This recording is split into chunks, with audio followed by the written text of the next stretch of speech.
baik tu dia jadi beratahu radio Fiji बहुत radio Fiji रोज सुनता हूँ रेडियो फीजी 2 देश की धड़कन. Good evening, Fiji. In this bulletin, uphold the law, not break it. Members first, investments later, says FNPF. From the studios of FBC Suva, Jackie Spate. The Human Rights Commission Director Ashwin Raj says there is zero tolerance for those who break the law, especially if they are responsible for upholding it. Raj says law enforcement agencies must be held accountable. This comes after the Commission received a surge in complaints and concluded one investigation in which they found that excessive force was used in the arrest of a man from Nagir village who was thrown off a bridge by a group of police officers. Maggie Boyle reports. As a commission, we've been zero tolerance, the Human Rights Commission says, must be seen to be practiced. Because you cannot get away with it. You cannot bash people to a point where they lose their lives and walk away. So I think the police sent a very clear message that they're investigating these matters, they've suspended those officers, and in previous instances, officers have actually been charged. And I think the Commissioner has made it very clear that there's zero tolerance. Given a recent case of alleged police brutality, the Commission is urging Fijians to file formal complaints. We need to encourage members of the public to come forward and lodge complaints about these things. You cannot be tacit.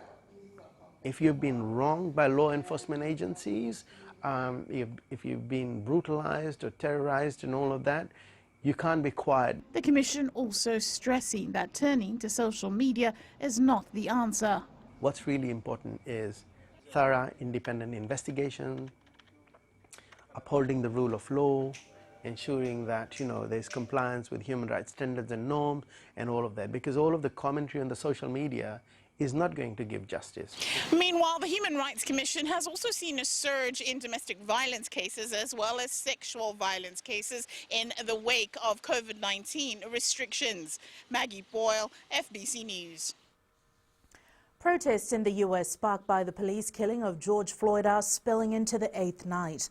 Much of the country is braced for more unrest with marches and rallies happening across America, though most have been peaceful. Religious leaders have slammed President Donald Trump's actions outside the White House yesterday. This comes after Trump posed for photographs holding a Bible. The Fiji National Provident Fund has investment spending on hold as it channels cash towards COVID-19 withdrawals. Having already paid out more than $50 million, the fund says its focus for the foreseeable future will be assisting members. Edwin Nund reports. The Superannuation Fund has decided that new investments need to take a back step for the time being. Priority in terms of our cash deployment is meeting the members' needs. So from a cash flow planning, investment is more or less taken the back seat because the demand by our members are quite huge. And the way that we are looking at it, for us, for some of them, it means the food on the table, whether they can afford the next meal. The FNPF is losing revenue from investments in the Intercontinental in Natandola and the Momi Bay Resort, which have been closed due to the COVID-19 pandemic. Other investments, however, continue to shore up returns. We have 42% of our investments in government bonds. We continue to receive interest on those. Investments in Vodafone, for instance, continue to pay the same level of dividends in the last year. HFC, so they still continue to provide the investments that we need to distribute at the end of the year for our members. Members' funds as at June last year stood at $5.9 billion, with 70% preserved for retirement. Edwin Nund, FBC News. Fiji currently faces a conflict between development projects and the efforts to protect our pristine ecosystem and biodiversity. Permanent Secretary for the Environment Ministry, Joshua Wycliffe, says this is where environmental consultants need to be responsible and uphold environment discipline. Josaina Nunga with the details. Joshua Wycliffe says consultants are the eyes and ears for every project in Fiji, and they should be thorough, when mapping out development plans. This is the only agency that is left behind to protect Fiji's nature and Fiji's environment. And what happens is, this agency depends on you all, each one of you in this room, to advise this agency as to what is good and what is not good. Wycliffe adds some consultants are still not well versed with the requirements of the ministry's EIA reporting standards. A lot of time in delays of EIAs that I have seen, 9 out of 10 times, is because the documentation or your understanding of what the documentation should be does not match the department's expectation, or vice versa. The International Union for Conservation of Nature believes weighing the two concepts is a challenge. This as Fiji strives to achieve the 17% global target on forest protection, and on the other hand, the need to cater demand for development projects in the country. We all need to be working from the same strategy. Fiji have our national biodiversity strategy. The EIA consultant need to be aware of what and where we are trying to protect. There are currently 10 qualified EIA officers who are monitoring development projects to an estimated 300 locations across Fiji. Jose Nunga, FBC News. Up ahead, laid-off workers turn to new lifestyle. And tobacco farmers enjoy great returns.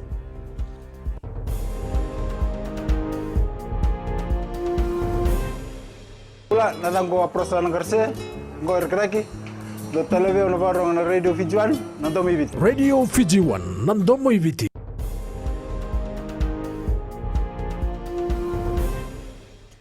The lawyer for FTUC and National Workers Union General Secretary Felix Anthony has told the court his client is not clear about the charges against him.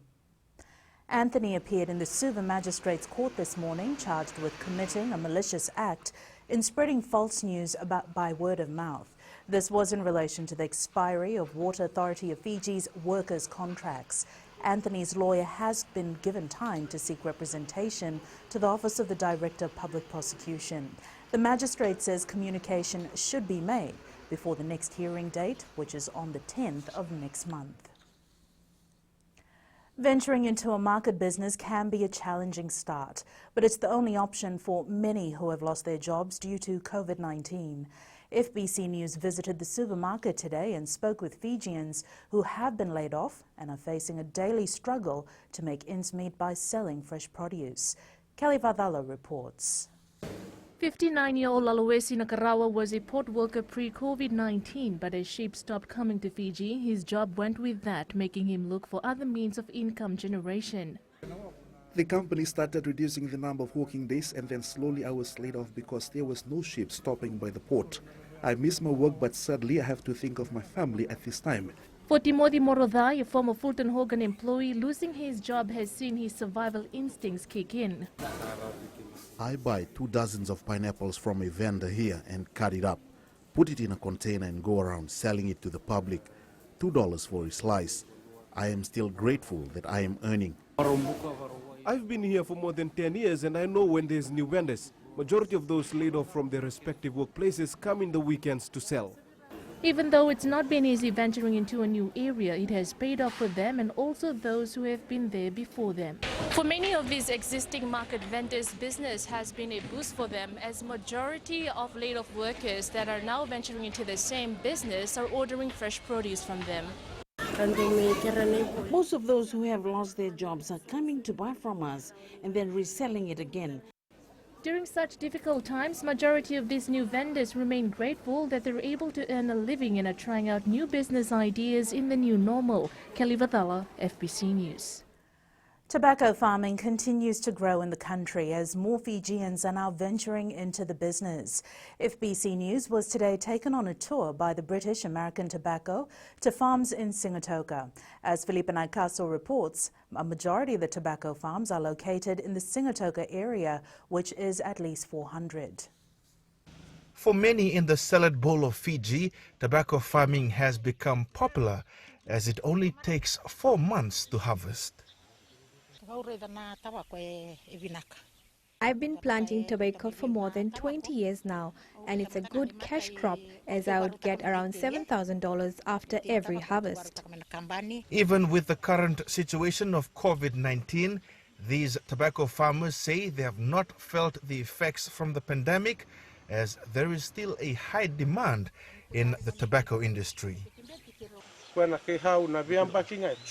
After I harvest tobacco, I plant other vegetables and root crops, which helps my family a lot. I like planting tobacco because it's easy to look after compared to other crops. The tobacco business in Fiji is unique compared to other countries, as we are one of the very few countries which has seed-to-smoke operations. This is a good farming. It's very easy for farm this one. At least 650 tobacco farms are located around the country, employing approximately 600 Fijians. And according to the British and American Tobacco, last year they harvested 2.5 million kgs of green leaf tobacco. Philip and Ikaso, FBC News. Walesi has refuted and clarified claims made in a newspaper article by opposition MP Lenora Ngerengere-Tambua. It says yesterday's Fiji Times newspaper article about the Walesi TV platform and the education channel is factually misleading, incorrect and without verification. Walesi Chief Executive Sanjay Maharaj highlighted that the article incorrectly refers to the Walesi TV distribution device as the Walesi set-up box. Maharaj says the article quotes opposition MP Lenora Ngerengere-Tambua as having claimed that the cost of a Walesi set-top box is $149.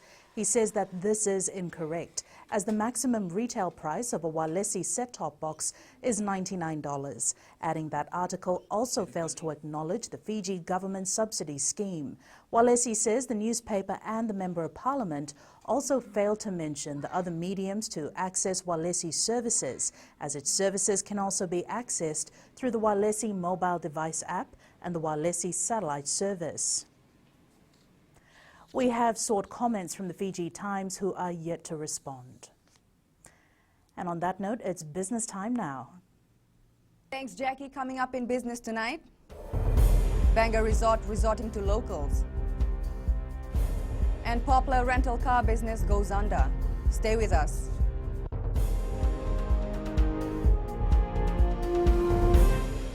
My name is Neha and I'm from Kadavi. And Mirchi FM, it's hot. Mirchi FM, it's hot.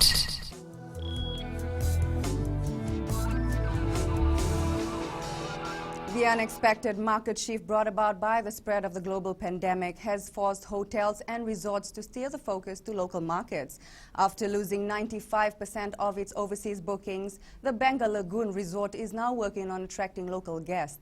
Pranita Prakash reports the resort had been fully booked for the next 2 years. The Banga Lagoon Resort, famous for its shark diving, was forced to close down operations in March due to the cancellation in bookings. Most of our guests are from the United States, and most of them come in groups. As the lockdown started, we were supposed to be running approximately 90-95% occupancy on average from April to June. And because of the lockdown, we had no guests at all, so it's pretty much a full closure. After being closed for almost 2 months, the resort opened its door for local visitors 2 weeks ago. We started our business again. We sort of put out a Facebook ad hoping that we get 1 or 2, and we ended up with 7 rooms. So yes, it's good to sort of keep everybody going. Despite a substantial loss in revenue, the resort is still trying to retain its 120 staff. Ratulevu says instead of working 8 hours a day, they are working on rotational basis of 4 hours a week. Pranita Prakash, FBC News. One of the biggest corporate casualties of the novel coronavirus pandemic is U.S. rental car company Hertz. It declared bankruptcy after travel came to a standstill and its debt burden became too much to bear. We now join Sinifa from HFC Bank with the latest from the money markets. Let's look at the foreign exchange market today. Australia's economy contracted in the first quarter of the year, indicating an end to nearly 29 years without a recession, as an even deeper slowdown looms for the current quarter. Gross domestic product fell 0.3% from the final 3 months of 2019. This was the first quarterly drop since 2011. The Reserve Bank of Australia has taken the cash rate near zero and lowering the cost of borrowing with its 0.25% bond yield target. The government has injected tens of billions of dollars into the economy to help tight businesses and households through the lockdown. Meanwhile, the US dollar fell against most Asian currencies as prospects of more government stimulus and a global economic recovery made investors step up holdings of riskier assets.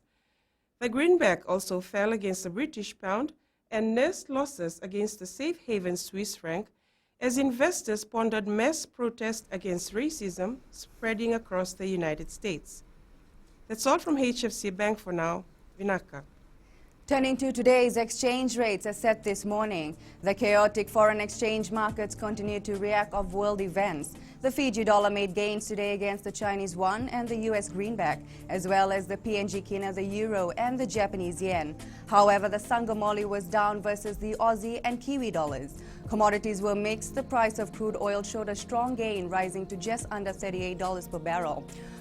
Gold dropped to $1,727 per ounce and silver closed at $1,789 per ounce. That's it from Business Tonight. We now join Jamie with the latest in sports. Thanks, Whitney, and good evening in Sports Tonight. Silktails pull the plug on Ron Massey Cup. And new president's plans for Levuka weightlifters. This and more coming up.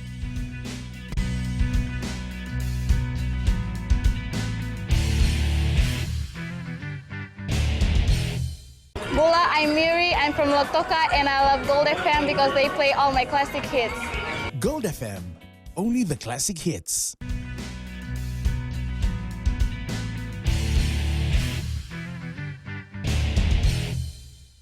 They're barely into the season and the Kaiviti Silktails Ron Massey Cup campaign is already over.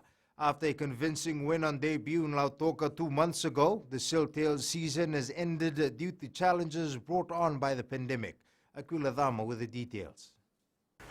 Dropping the bombshell just after being officially announced as the Silktails' new head coach. We won't take part in the Ron Massey Cup again this year. Just for that reason, around the funds, money that was lost during this period. Rugby league legend and Silktails ambassador Petero Divunideva says the decision to pull out of the competition was made after careful considerations. We had to make a quick decision in regards to, obviously, with COVID and the effects that was going to have on not just our sporting code, but I guess sporting codes right across the world. The relevant authorities were consulted before the Silktails pulled the plug on the season. We had fantastic dialogue with the New South Wales Rugby League and the NRL, obviously understanding what their restrictions were in place for their competition. So given that and understanding our predicament, we decided that it was in our best interest just to pull out of the 2020 season. Divunideva and the coaching staff will now focus on the 2021 season. Aquila Dama, FBC Sports. Newly appointed weightlifting Fiji President Della Shaw Elder says the door is open for lifters in the country who wish to return to weightlifting Fiji activities. This comes as the Levuka Weightlifting Club was suspended in 2018 by Weightlifting Fiji after a fallout on the appointment of Jose Ntavakoli as the national coach. Caroline Tavi with the details. With Eremasi Ngalimbao as the vice president, the president is confident they can have the Levuka club up and running again. Very happy to say that one of our vice presidents is from Levuka, Eremasi Ngalimbao.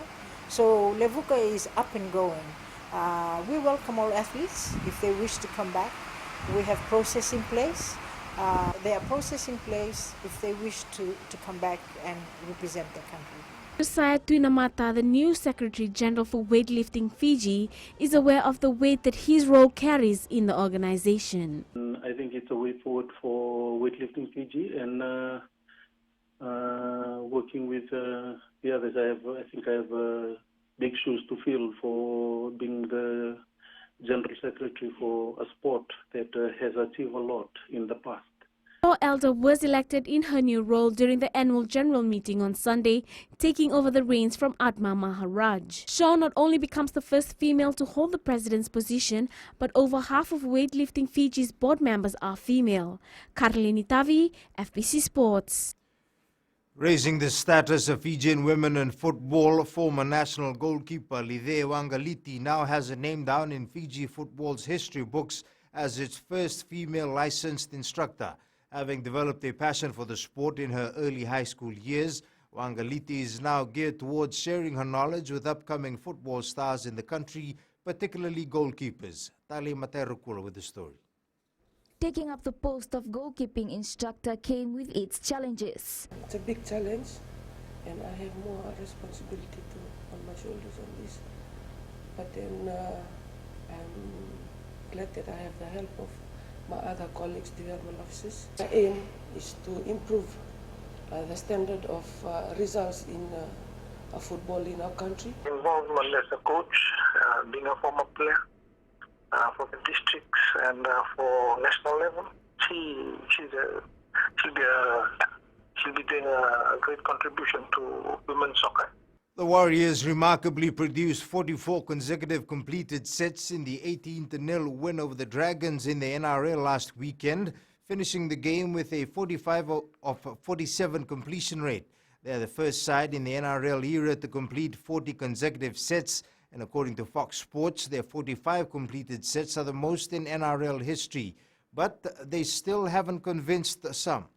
The return of Formula One has been given the green light for next month. The competition will recommence on July 5th in Austria, followed by a run of 8 consecutive races in Europe. That's it from Sports Tonight. Coming up in Weird and the Wonderful, health workers fighting COVID-19 turn to Zumba to relieve stress. This and more after the break.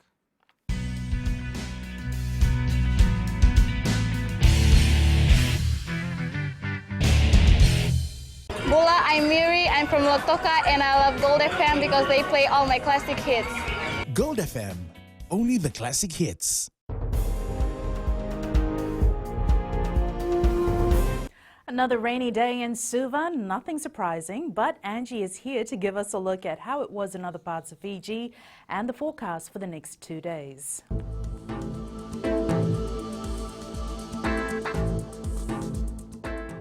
Hello there and welcome to the Weather World. So the Wednesday deal was not aligned with our desired weather. It started off with rain, and mind you, these were like raining cats and dogs. After probably a thorough thought, rain eased and cleared away. Now let's see how the other centers are popping. In the west, with so many activities to plan, but I'm afraid rain wasn't decided and it confused you as well. Eastwards from Peck Harbor to Suva, splish splash of rain, and there was some hope of sunshine for a while before rain dived in again. The night will have heavy pour, so road users take extreme care. And up north, suddenly the weather wasn't right. Rain had widespread reach and it became heavy at some point. Windy chills will be accompanying as well. At sea, southeast winds 15 to 20 knots, moderate to rough seas. Turning to the tides, low tide at 10:31 p.m. with high tide at 5:40 a.m. For tomorrow, these showers will only provide us with little breathing space. Otherwise, it's all showers without any sunshine. Tomorrow's temps, majority centers will be cool with highs of 28 degrees. The morning can get chilly with lows of 18 degrees. And looking further on to Friday, who doesn't love this day? But unfortunately, just unfortunately, our Friday will be full of showers. So there goes our weekend plans. No more outdoor fun unless you can make it work under this rain. That is all I have for today. You have a wonderful evening. It's back to Jackie. Thanks so much for that, Angie. In Fiji and Pulse tonight, we ask, will you be taking a local holiday post-COVID-19 to support the tourism industry?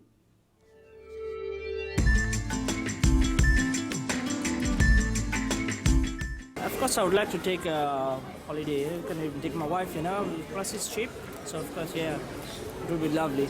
Yes, I would, but it depends on how people spend on money. Of course, I'll take the local holidays to the hotels because to help the tourism. So we want to go, but they need money too. They want money too. Definitely, would like to take advantage of the rates.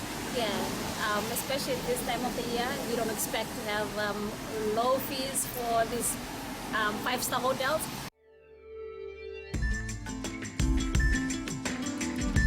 Recapping the main stories for tonight, uphold the law, not break it, agencies told. U.S. protests continue amidst Trump drama. And members first, investments later, says FNPF. Now for these stories and others, tune in daily to our sister radio station Gold FM. Our poll question we're asking: is it a good time to invest in real estate? Visit our FBC website to answer. And on to today's shot of the day. This is the Nakauwandra Ranges and was captured by Ben Namotu. You can send us newsworthy pictures and videos on email fbcnews@fbc.com.fj, via Facebook page FBC News, our Twitter page at FBC_news. That's your news for tonight. Until tomorrow, stay safe. Bye for now.